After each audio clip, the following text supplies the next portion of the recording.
Hi, welcome to Miss Williams' Flipped class. Today, the resources you are going to need is your note-taking guide that we received last class. If you do not have the note-taking guide, please feel free to pause this video and copy the components so you can follow along with us. If you do have one, please fill it in when necessary during the lesson. Also, when we go over the objective, please fill the objective in at the top of your note-taking guide.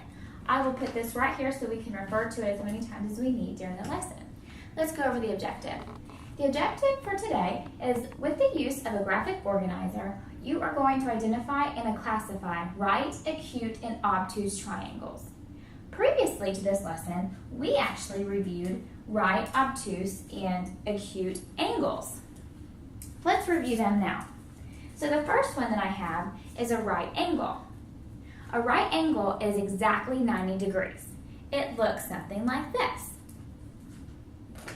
The next angle I have is an acute angle, and it is less than 90 degrees and looks something like this.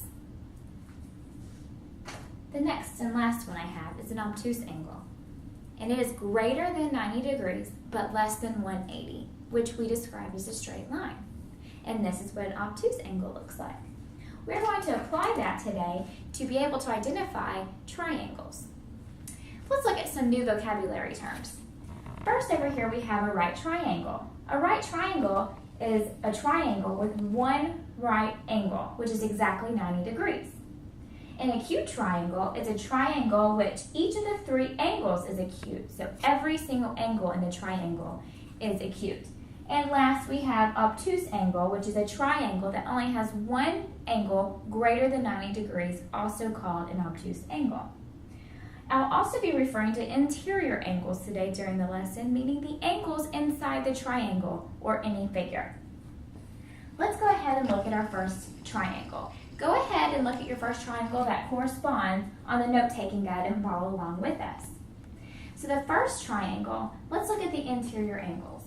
The first one has a 90-degree angle inside the triangle, making it a right triangle.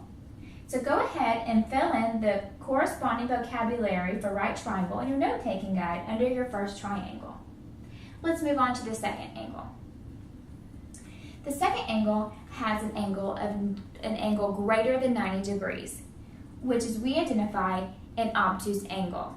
One obtuse angle in a triangle automatically makes it an obtuse triangle. So write down obtuse triangle, the vocabulary term, under the second triangle definition. Next, we have an acute triangle.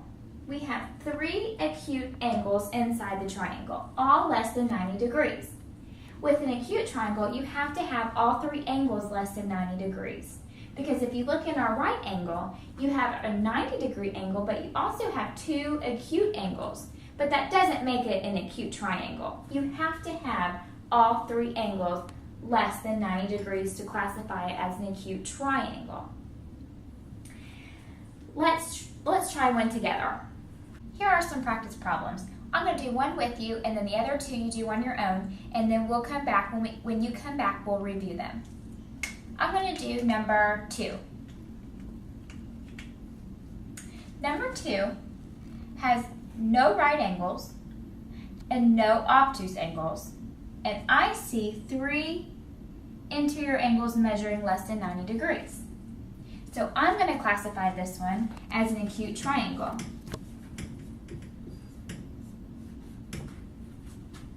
Now do these two on your own.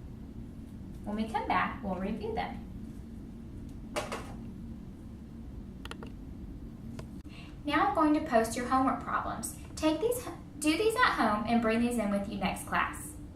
Here they are.